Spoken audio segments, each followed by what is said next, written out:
Nós vamos pegar então a nossa primeira palestra, o senhorio de Jesus. Aquele assunto que vocês sabem, de frente para trás, de trás para frente, como diz o senhorio de Jesus. Nós temos aqui todas as orientações, nós temos aqui todas as citações bíblicas, João 13 e tudo mais, os objetivos. Qual que é o objetivo? Por que você vai ministrar isso lá para os formandos? Para avaliar quanto o senhorio de Jesus permite, o quanto o senhorio de Jesus permite ter em sua vida, o quanto você permite que Jesus seja Senhor da tua vida. Então agora você pega um papel, agora larga a sua Bíblia, pega um papel no final da apostila e escreva lá: quem é Jesus na minha vida? Você vai fazer isso também lá no encontro, né? Então nós vamos fazer aqui também uma experiência. Quem é Jesus para você? Pronto, pode guardar. Depois, durante os intervalos ou amanhã, vocês estão olhando de novo na tua resposta. Agora você pode guardar. Lá na escola, lá para a formação dos servos, você dá 2 minutos para escrever. Claro, nós estamos fazendo uma experiência com formadores já.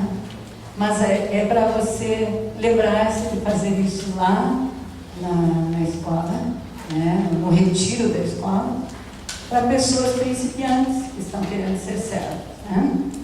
O senhorio de Jesus.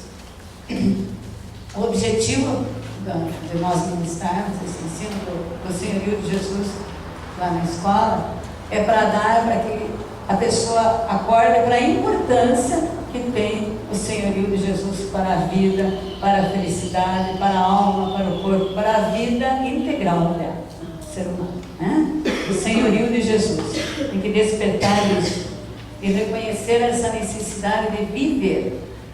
Porque muitos de nós, muitas vezes, nós pensamos: mas eu conheço o Senhor, eu sei que Jesus é o Senhor, mas é preciso ter a vivência desse senhorio. Lá no comportamento, lá no trabalho, lá em casa, lá na vizinhança, lá na paróquia, o senhorio de Jesus em tudo que eu vou fazer, né?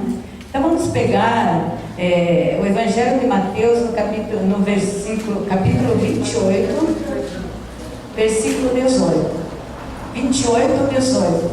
Mateus capítulo 28, versículo 18.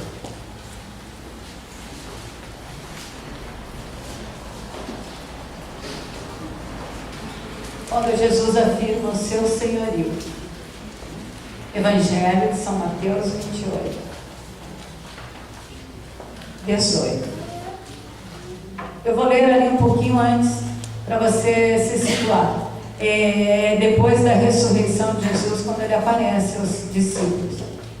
Os 11 discípulos foram para a Galileia, para a montanha que Jesus lhes tinha designado. Quando ouviram, adoraram-no. Entretanto, alguns hesitavam ainda.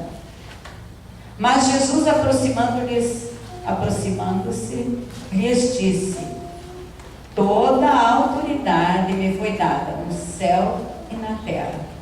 E depois ensinai a todas as nações, batizai-as em nome do Pai, do Filho e do Espírito Santo.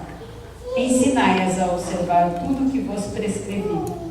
Eis que estou convosco todos os dias até o fim do mundo.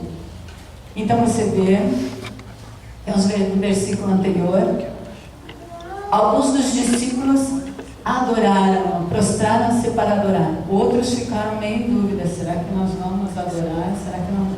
Aí Jesus viu a dúvida deles e falou: olha, toda a autoridade me foi dada no céu e na terra. Tem outro evangelho que diz assim: todo o poder me foi dado no céu e na terra. E também tem a carta que diz: ao nome de Jesus, todo o joelho se dobra no céu, na terra, nas montanhas. Toda língua proclame para a glória de Deus que Jesus é o Senhor. Então Jesus mesmo confirma e diz: olha, vocês estão me adorando? Você não está em dúvida se me adora ou não me adora? Eu tenho toda a autoridade. Ele está confirmando: olha, você deve me adorar. me adorar, toda a autoridade me foi dada. Isso depois da ressurreição, quando aparecem os discípulos. E então, nessa afirmação, Jesus diz, Ele mesmo afirma, eu sou o Senhor. E Ele diz, vós me chamais mestre e Senhor, e o dizeis bem, porque eu o sou. Então, Jesus é mestre e Senhor. Quer dizer, o senhorio que Ele exerce na nossa vida é porque a sua própria vida nos ensina como é que deve ser, como nós devemos agir, como nós devemos planejar, como nós devemos nos comportar, como nós devemos responder às vicissitudes da vida, como nós devemos experimentar e conviver o interrelacionamento com Deus, conosco mesmo, com os irmãos. Jesus tem que ser o Senhor de todas essas áreas, deve ser. Nós sabemos que essa perfeição, como de São Paulo nós olhamos e não atingimos, mas nós temos que lutar o tempo todo para atingir essa perfeição, né?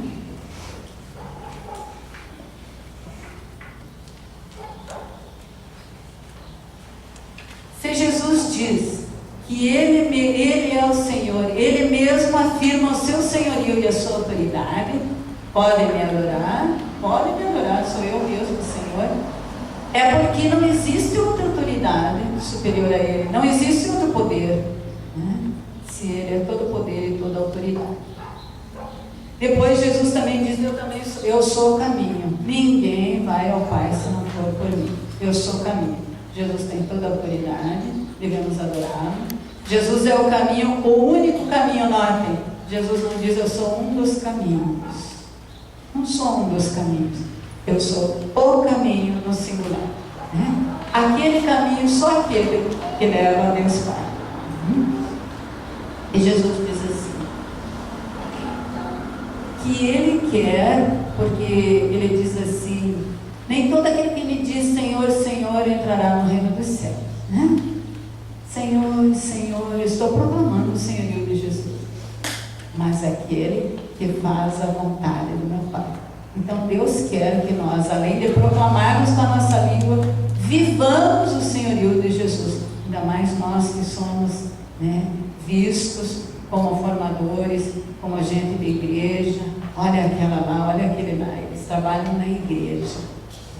Então a nossa responsabilidade é viver em qualquer lugar, né? Às vezes em viagens eu escutei gente dizendo, não em viagem da igreja, mas em viagem. Nós estamos aqui tão longe, ninguém sabe o que nós estamos fazendo. Eu sei o que eu estou fazendo. Deus sabe o que eu estou fazendo. E eu só tenho alguma autoridade, eu só tenho alguma função para Deus, algum valor no meu trabalho para Deus, se ele for efetivo dentro de mim, no meu coração, não importa o lugar onde eu esteja. Não importa o lugar onde eu esteja. O Espírito Santo vai comigo. Então, o senhorio de Jesus deve estar em todas as áreas.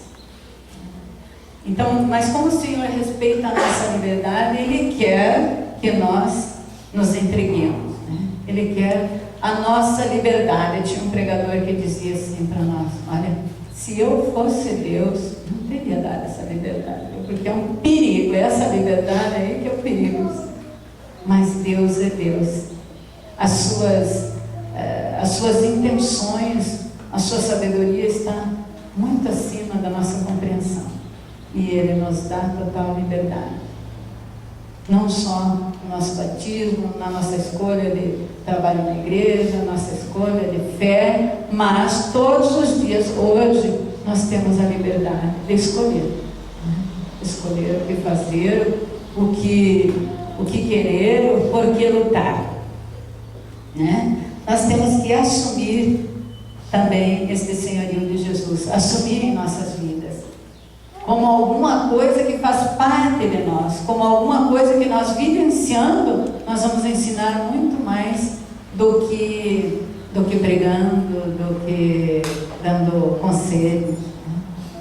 Nós sabemos que Jesus ensinava e pregava muito mais com a sua vivência, né? Naquele tempo, os discípulos iam com o mestre até posar, dormiam na mesma casa, passavam o dia inteiro juntos, viam como é que vivia o Mestre.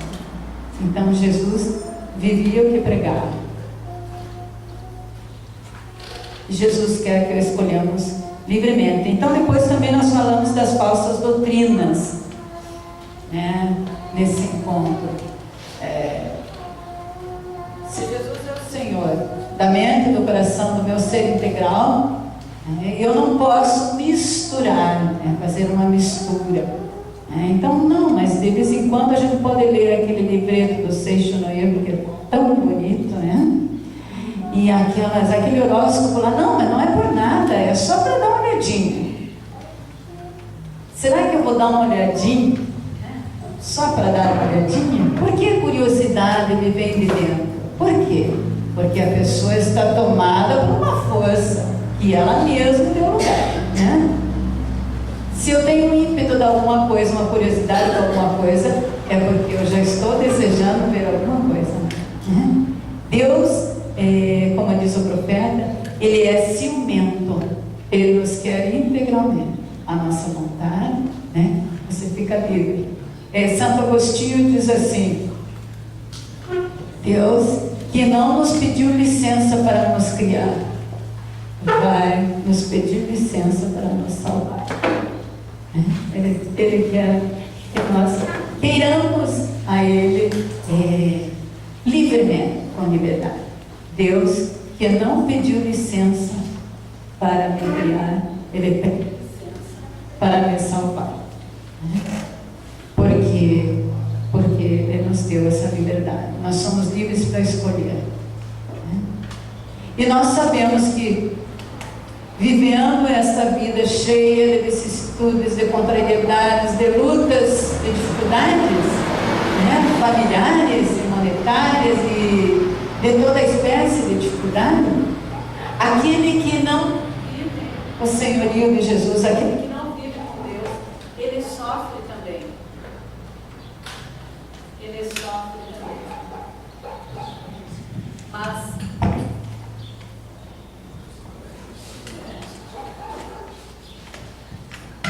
Mas o sofrimento vivido, compartilhado com Deus, alivia pela própria promessa de Jesus. Nós podemos experimentar, né? Vinde a mim e eu vos aliviarei. Vinde a mim, vocês que estão aflitos e cansados, e eu vos aliviarei. Por quê? Porque a minha doutrina é leve, eu sou manso e humilde de coração, né? É o que Jesus nos diz. E aí, nós somos, hoje em dia, muito mais do que quando nós éramos crianças, muito mais nesse mundo globalizado, muito mais falsas doutrinas, falsas ideologias de todo tipo graçam por aí sem parar. Cada dia a gente ouve falar alguma coisa nova. Tudo por quê? Porque o homem quer manipular o homem, porque o homem quer se fazer como um Deus. Olha, eu sei ensinar como é que você vive, como é que você controla a tua mente, todas essas coisas. Deus quer que nós estejamos inteiramente nas suas mãos, inteiramente nas suas mãos.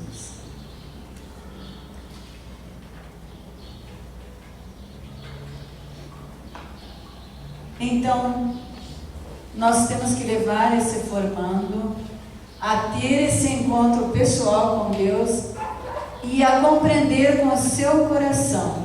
E eu posso escolher o senhorio de Jesus, eu posso escolher que não vou viver o senhorio de Jesus, que não vou escolher todos os dias isso. Mas daí então as consequências de viver sem Deus, mas daí então as consequências de toda a alma separada de Deus. Santo Agostinho diz assim também: a minha alma lutou, enquanto não te encontrou, não encontrou a paz.